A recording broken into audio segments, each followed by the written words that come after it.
माननीय अरविंद केजरीवाल जी, समाजवादी पार्टी के राष्ट्रीय अध्यक्ष माननीय अखिलेश यादव जी अपनी बात रखेंगे।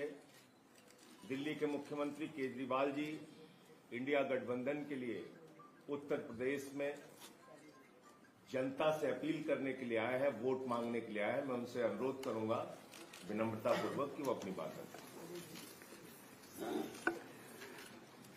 आज यहाँ आए हुए सभी पत्रकार बंधुओं को और जितने दर्शक ये देख रहे हैं उन सबको मेरा नमस्कार, मेरा प्रणाम। आज लखनऊ में मैं उत्तर प्रदेश के सभी मतदाताओं से इंडिया गठबंधन को भारी भरकम वोट देने के लिए, भारी मात्रा में वोट देने के लिए अपील करने के लिए आया हूँ। मैं 4 बातें रखना चाहता हूँ। पहले चारों बिंदु बता देता हूँ, फिर उसको डिटेल में एक्सप्लेन करूँगा। पहला ये कि ये चुनाव भारतीय जनता पार्टी, मोदी जी अपने लिए वोट नहीं, अमित शाह जी को प्रधानमंत्री बनाने के लिए वोट मांग रहे हैं। दूसरी बात, योगी आदित्यनाथ जी को अगर ये लोग जीत गए तो योगी आदित्यनाथ जी को 2 से 3 महीने के अंदर उत्तर प्रदेश के सीएम पद से हटा दिया जाएगा। नंबर 3, इन लोगों की पूरी तैयारी है, अगर ये लोग जीत गए तो संविधान को बदल के SC ST और OBC का रिजर्वेशन खत्म कर दिया जाएगा। और नंबर 4, जो आंकड़े अब देश भर से आ रहे हैं वो ये दिखा रहे हैं कि 4 जून को इंडिया गठबंधन की सरकार बनने जा रही है और NDA को और BJP को बहुत कम सीटें मिलने जा रही हैं। अब मैं अपने सबसे पहले पॉइंट पे आता हूं। जब 2014 में प्रधानमंत्री बने थे नरेंद्र मोदी जी, तो उन्होंने खुद एक रूल बनाया था कि भारतीय जनता पार्टी के अंदर और उनकी सरकारों में 75 वर्ष से ऊपर कोई भी व्यक्ति होगा तो उसको संगठन में और सरकार में किसी भी पद पे नहीं रखा जाएगा, उसको रिटायर कर दिया जाएगा। और उसका सबसे पहले उस रूल के तहत आडवाणी जी को और मुरली मनोहर जोशी जी को रिटायर किया गया था। और उसके बाद तमाम यशवंत सिन्हा जी, सुमित्रा महाजन जी, कई लोगों को यहाँ टिकट नहीं मिली। कई लोग जो पद पे बैठे हुए थे उनको पद से इस्तीफा दिलवा के उनको हटाया गया। ऐसे कई सारे लोग हैं। तो अब अगले साल 17 सितंबर को प्रधानमंत्री मोदी जी 75 साल के होंगे और मोदी जी ने तय कर लिया है कि अमित शाह जी को वो अपना वारिस बनाएंगे और अमित शाह जी अगले साल 17 सितंबर को देश के प्रधानमंत्री बनाने का उन्होंने तय किया है मोदी जी ने।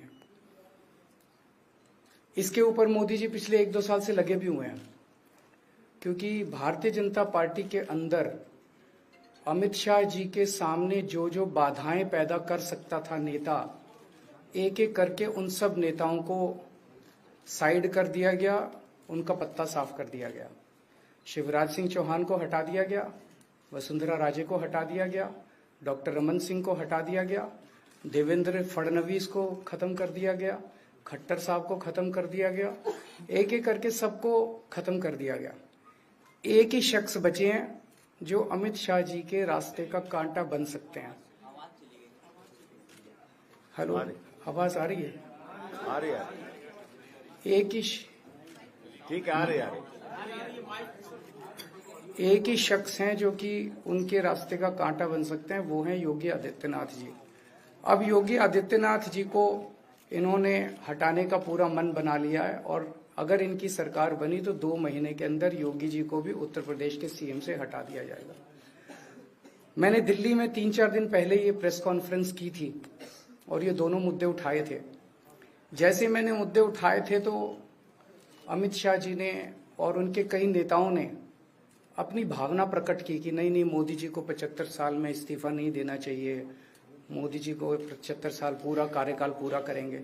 उन सबकी भावनाओं की मैं कद्र करता हूं, क्योंकि अपने नेता के लिए जब भी ऐसी बात होती है तो सब लोग सामने आके बात करते हैं। लेकिन बड़ी बात यह है कि मोदी जी ने ऐसा नहीं कहा कि मैं 75 साल पे इस्तीफा नहीं दूंगा, मैं रिटायर नहीं होऊंगा। उनका अपना बनाया हुआ रूल है और मुझे पूरी उम्मीद है कि मोदी जी का अपना बनाया हुआ रूल है और मोदी जी अपने रूल को फॉलो करेंगे। नहीं तो लोग कहेंगे कि मोदी जी ने ये रूल आडवाणी जी को हटाने के लिए बनाया था, जब अपनी बारी आई तो नहीं। तो मोदी जी इस रूल का फॉलो करेंगे, ये पूरा यकीन है देश के लोगों को कि उन्होंने खुद रूल बनाया तो खुद फॉलो करेंगे। दूसरी बड़ी बात जो हुई कि जब मैंने कहा कि योगी आदित्यनाथ जी को 2 महीने में हटा दिया जाएगा, इस पे अभी तक भाजपा के किसी नेता की टिप्पणी नहीं आई है। 4 दिन हो गए, इसका मतलब ये तो कंफर्म करता है कि उन्होंने पूरी प्लानिंग कर ली है और उनके पक्ष में कोई बोलने के लिए तैयार नहीं है योगी आदित्यनाथ जी के। तो उनका हटना अब लगभग तय है कि योगी आदित्यनाथ जी को उत्तर प्रदेश के सीएम पद से हटाया जाएगा। दूसरी चीज, मैं उत्तर प्रदेश के सभी मतदाताओं को कहना चाहता हूं कि पिछले 4-5 महीने से इन्होंने शोर मचा रखा है 400 पार 400 पार 400। क्यों? कहते हैं नहीं मोदी जी कुछ बड़ा काम करना चाहते हैं। तो लोगों ने खोद के पूछा, भाई क्या बड़ा काम करना चाहते हैं, कुछ बताओ तो सही। तो उन्होंने नहीं बताया। लोगों ने फिर अंदर से पता किया कि बड़ा काम ये करना चाहते हैं कि देश से रिजर्वेशन खत्म करना चाहते हैं। हम जानते हैं कि इनका जो पूरा इकोसिस्टम है, आरएसएस, बीजेपी, शुरू से ये लोग रिजर्वेशन के खिलाफ रहे हैं। इनकी पूरी की पूरी मानसिकता रिजर्वेशन के खिलाफ रही है। तो मैं सभी लोगों को ये आगाह करना चाहता हूं कि ये बड़ा काम इनको 400 पार इसीलिए चाहिए क्योंकि ये रिजर्वेशन खत्म करना चाहते हैं। संविधान को, बाबा साहब अम्बेडकर ने जो संविधान बनाया था, उस संविधान को ये तार करना चाहते हैं। पूरे देश भर से अब जो ट्रेंड आ रहे हैं, वो ट्रेंड ये दिखाते हैं कि भारतीय जनता पार्टी को 250 से भी नीचे, मेरे हिसाब से 220 के आसपास, 3-4 दिन पहले भी मैंने कहा था, 220 से कम सीटें इनकी आती हुई नजर आ रही हैं।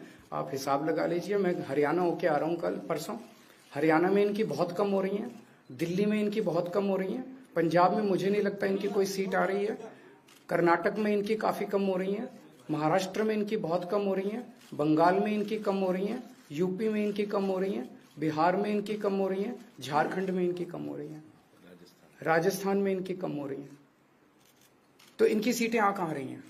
तो इनकी 220 के नीचे सीट आ रही हैं। इनकी सरकार बीजेपी की सरकार नहीं बन रही है, इंडिया गठबंधन की सरकार बनेगी और इंडिया गठबंधन की सरकार जो है वो देश को एक प्रगति के रास्ते के ऊपर लेके जाएगी। इस तरह से जो पूरे देश के अंदर एक नेगेटिविटी इन लोगों ने फैलाई है, उसको हम लोग ठीक करेंगे।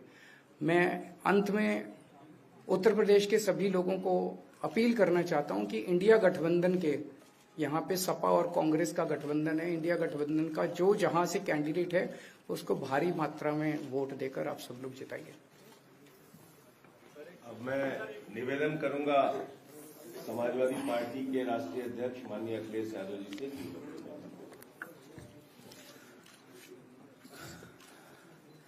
आदरणीय अरविंद केजरीवाल जी का मैं धन्यवाद देता हूं। उन्होंने बहुत महत्वपूर्ण बातें आपके सामने रखी हैं। जो देश का माहौल है और 4 चरणों में भारतीय जनता पार्टी चारों खाने चित्त हो चुकी है और उनके आंसुओं की नदी उफान में है। भारतीय जनता पार्टी जो 400 पार का नारा दे रहे थे, अब समझ में आया है 4 चरणों के बाद, वो बात तो ठीक है कि आरक्षण पे सबसे पहले हमला करेंगे, लेकिन 400 पार नारा इसीलिए दे रहे हैं कि 543 में 400 के बाद वो सीटें देख रहे हैं, तो वो केवल 143 बन रही हैं। तो वो स्वयं स्वीकार कर रहे हैं कि 143 से ज्यादा वो सीटें जीतने वाले नहीं हैं, क्योंकि 400 पार सीटें 143 ही बनती हैं और 140 करोड़ की जनता इस बार इन्हें 140 सीटों के लिए भी तरसा देगी। ये यूपी, दिल्ली और पंजाब ये 99 सीट के खेल में ही उलझ जाएंगे। यहां कुछ इन्हें हासिल होने वाला नहीं है। रोटी कपड़ा और मकान की तो लड़ाई हम लोग लड़ेंगे, लेकिन रोटी कपड़ा और मकान से पहले हमें संविधान बचाना है। संविधान बचेगा तो लोकतंत्र बचेगा और बाबा साहब भीमराव अम्बेडकर जी का दिया हुआ संविधान ये हमें अधिकार, हमें न्याय दिलाता है। भारतीय जनता पार्टी की इस साजिश को आम लोग समझ गए हैं और इस बार सबसे बड़ी हार भारतीय जनता पार्टी की होने वाली है। अभी तक तो हम ये कहते थे कि ब्रह्मांड का सबसे बड़ा झूठ बोल रही है, अब लग ये रहा है हारने के बाद ये ब्रह्मांड का झूठ का विद्यालय खोलेंगे, यूनिवर्सिटी खोलेंगे और वाइस चांसलर और डीन पहले से ही रिटायर होकर के वहां अपने आप नियुक्त हो जाएंगे।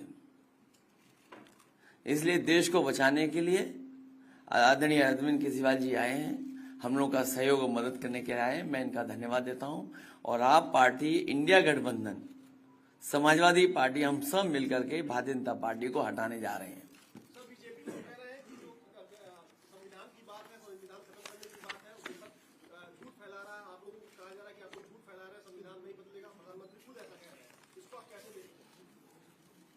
उनकी कौन सी बात सच निकलेगी? अभी आपसे कहा कि 75 साल वाला जो वो है रूल नियम उसको तो फॉलो किया जाएगा ना, इसी से पता लग जाएगा। और एक मिनट अगर आप इनका इतिहास उठा के देखें पिछले 75 साल का, जनसंघ का, आरएसएस का, थ्रू आउट ये लोग रिजर्वेशन के खिलाफ रहे हैं। तो अब 400 सीटें लाके ये संविधान बदल के उस रिजर्वेशन को खत्म करना चाहते हैं।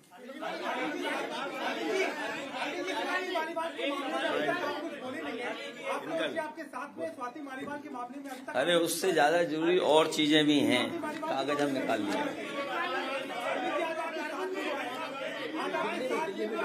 भाजपाई किसी के सगे नहीं है, ये है कि भाजपाई किसी के सगे नहीं है और भाजपाई झूठे मुकदमे लगाने वाला गैंग है। हाँ बोल दो। बोल रहे बता रहे।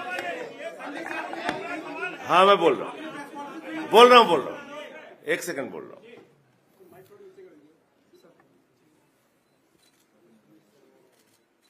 सब लोग, पूरा देश हतप्रभ है, दुखी है, आज तक पीड़ित है। मणिपुर के अंदर एक कारगिल योद्धा की पत्नी को निर्वस्त्र करके घुमाया गया, सैकड़ों महिलाओं के साथ दरिंदगी हुई, भारत के प्रधानमंत्री खामोश रहते हैं। हजारों महिलाओं के साथ प्रज्वल रवन्ना ने बलात्कार किया, दरिंदगी की, मां की उम्र की महिलाओं के साथ। प्रधानमंत्री कहते हैं ये भारत को मजबूती देगा, इसी को वोट देना। ये भारत का भविष्य है प्रज्वल रवन्ना, उसको भगा दिया जाता है बीजेपी के द्वारा। पहलवान बेटियां जब जंतर मंतर पे लड़ रही थीं न्याय मांगने के लिए, तो यही स्वाति मालीवाल जो महिला आयोग की अध्यक्ष थीं, रात में उनके समर्थन में गई थी, पुलिस के लोगों ने घसीट के मारा था। हमने देखा यहीं उत्तर प्रदेश के अंदर कुलदीप सेंगर के मामले में, हाथरस के मामले में, देश के प्रधानमंत्री खामोश रहते हैं, एक शब्द नहीं बोलते। आम आदमी पार्टी हमारा परिवार है, पार्टी ने अपना रुख साफ कर दिया है और मैं चाहता हूं जितने विषय मैंने आपके सामने रखे हैं, देश के प्रधानमंत्री और भारतीय जनता पार्टी को जवाब देना चाहिए। स्वाति मालीवाल के मामले में जवाब देना, जब वो पहलवान बेटियों के लिए जंतर मंतर पे न्याय मांगने गई थी स्वाति मालीवाल जी, उस समय घसीट के मरवाया पुलिस वालों से। तो इसलिए इस पे राजनीतिक खेल ना खेलें, मैं सिर्फ इतना कहना चाहता हूं। धन्यवाद।